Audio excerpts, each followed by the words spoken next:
문재인 정부에 대해서 이 기대감을 갖고 있고 이런 사람들이 원래 했던 대로 이렇게 못하는가에 대한 불만을 표시하는 친구도 꽤 있을 거라고 보여져요. 그 북한산 석탄 의심 통보를 했다는 거죠? 7년 11월 10일이겠네요.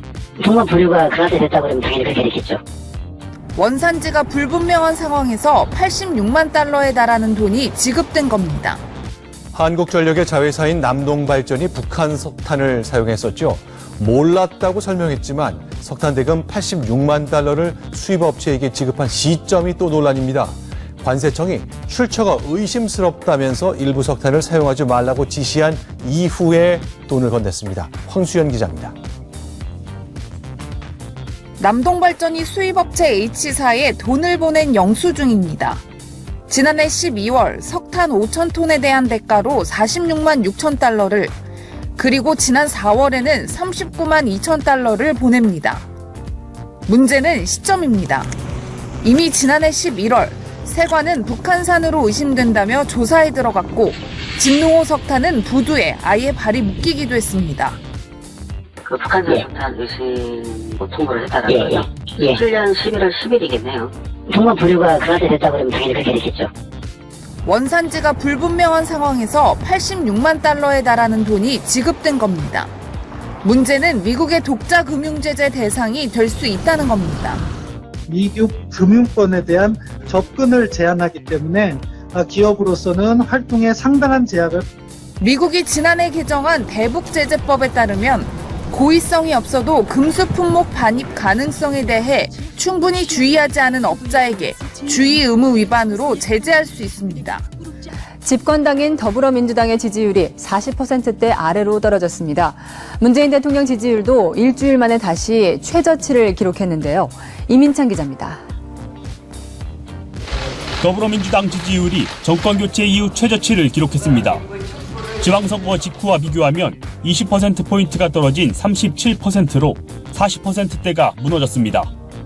20%대로 올라선 자유한국당, 10%대를 유지하고 있는 정의당과는 대조적입니다.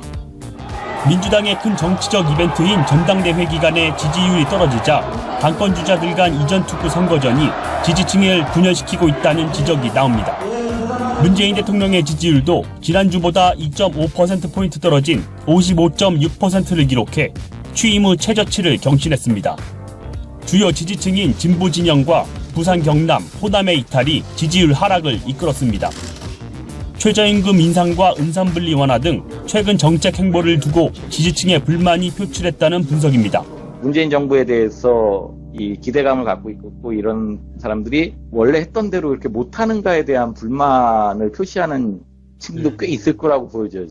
규제개혁 행보에 속도를 내고 있는 문재인 정부가 지지층 설득에도 성공할 수 있을지 주목됩니다. 전국의 해안과 강변에는 300km에 가까운 경계 철책이 세워져 있습니다. 우리 군이 주민 편의를 위해서 절반 이상을 떼어내기로 했습니다. 경계와 감시는 CCTV 등으로 대신하기로 했습니다. 최선 기자입니다. 전국 해안과 하천 주변에 설치된 300km에 달하는 철책 가운데 170km가 철거됩니다. 주민 불편을 해소하고 민간 개방을 활성화하겠다는 취지입니다. 1.4km 정도 되는 구간은 올해부터 바로 조치하고 그 밖의 구간은 내년부터 단계적으로 20년까지 조치할 계획입니다. 이에 따라 휴전선과 한강, 임진강하구 철책만 남기고 나머지는 모두 사라지게 됩니다. 대신 연령상 감시 장비와 CCTV로 경계 공백을 메울 계획입니다. 국방부는 부대별로 검토한 결과 작전상 문제가 없는 것으로 나타났다고 설명했습니다. 하지만 우려도 나옵니다. TOD가 정말 감시 사항치가 없냐? 그건 아니거든. 그리고 이런 장비들은 말씀대로 기상이나 이런 영향을 많이 받잖아요. 4년 전 철책이 철거된 한강 하구, 김포 쪽을 이용해 미국인이 14km나 헤엄쳐 월북을 시도한 적이 있었습니다. 1996년엔 무장간첩 26명이 강릉 해안가로 들어와 온 나라가 발칵 뒤집히기도 했습니다. 어제 광복절이었습니다. 그렇죠? 8.15 광복절. 문재인 대통령께서 경축사를 했습니다. 근데 이거 좀 짚어봐야 될 것 같습니다. 우리 소위 이제 경협이라고 하잖아요. 남북 간의 경제 협력 관련해서 안 기자, 문재인 대통령이 굉장히 글쎄요, 이게 좀 거창하다고 해야 될지, 뭐, 이게 계획을 좀 크게 발표한 게 있죠? 네. 문재인 대통령은 경협이 곧 남북관계 회복이고 남북관계 회복이 비핵화의 추동력이 된다 이렇게 설명을 했거든요. 그러면서 내세운 게 바로 철도 공동체 구상입니다. 동아시아 철도 공동체 구상. 자, 어떤 것이냐?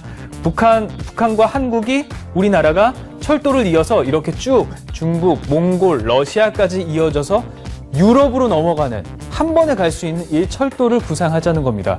여기에는 우리나라 주변국을 비롯해서 이렇게 6개국을 비롯해서 미국까지 함께 하게 됐고요. 또 그리고 해저 터널을 통해서 남북한 철도가 또 일본까지 이어지도록 한다는 점에서 일본도 포함이 되어 있는 좀 의미가 있습니다.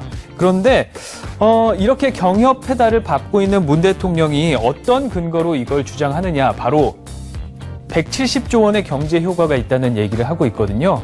그러니까 철도 도로 연결 사업을 비롯해서 개성공단 사업, 금강산 사업 등 이렇게 큰 사업들을 계속 경협으로 추진해 나가면서 우리가 뭔가 이 경제적인 이윤을 창출하자, 이런 얘기거든요. 근데 이 위원님, 사실 이 비핵화라는 게 어쨌든 우리 원칙은 그거였잖아요. 비핵화가 경협보다 우선이었다.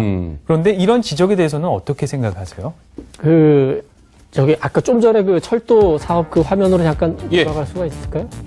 거기 잠깐 설명을 해볼게요. 철도 공동체 구상을 이제 발표를 했는데, 저기서 미국이 왜 저기 철도 공동체 구상에 들어가야 되죠? 미국은 철도가 연결이 안 되고, 물론 이제 중국에서 거대한 담대한 프로젝트로 시베리아를 거쳐서 베링에 거쳐서 캐나다, 미국으로 가는 뭐 고속철도를 구상한다는 보도가 나오긴 했지만, 미국이 지금 뭐 동북아 그 철도 공동체에 들어가지는 않겠죠?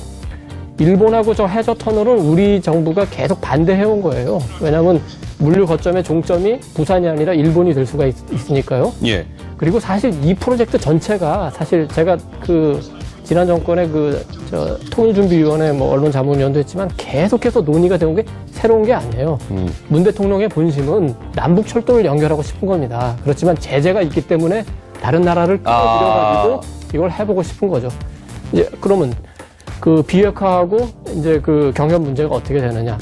지금 만약에 우리가 저런 철도 사업을 한다면은 우리 스스로 만든 오이사 조치 위반이 됩니다. 그리고 유엔 그 대북 제재 결의안을 위반하게 되는 거고요. 그다음에 미국의 독자적인 제재를 위반하게 되는 거예요. 그렇게 되면 기본적으로 우리가 저거를 추진할 수가 없어요. 다만 어제 이제 대통령의 8.15 그 경축사를 보면서 조금 우려가 되는 게 이제 그 남북 관계가 더 중요하다 이렇게 하니까 얼마 전에 우리가 그 개성에 있는 남북 공동 연락 사무소에 전기를 제공을 했거든요. 그거는 아마 유엔이나 미국의 그 협의가 끝나지 않은 상태에서 한 것 같아요. 그렇지만 그거는 뭐 작은 양이니까 그게 어떻게 될지 모르지만 지금 그 문정부 내에서 치열한 지금 그 정책적 논쟁이 있는 것 같습니다. 그래도 동맹국 미국 그다음에 유엔 제재 함께 하면서 북한의 비핵화를 추동해보자는 게 있고, 안 된다. 지금 이 굳어있는 구조로는 안 되니까 우리가 새롭게 돌파구를 찾아야 되는데 먼저 치고 나가자. 조금 그 제재를 위반하더라도 그걸 협의해서 하고 또 인도적인 차원에서 추진하면 되니까 일단 남북 경제 협력부터 한번 가보자, 이런 의견이 두 가지가 그 섞여 있는데, 어제 그 대통령의 경축사를 보면은 그 두 가지 중에서 고민하는 흔적이 굉장히 많은 것 같아요. 그렇지만 우리가 장기적으로 대통령이 그 30년간 170조 원의 이익이 있다고 그랬죠? 좋습니다.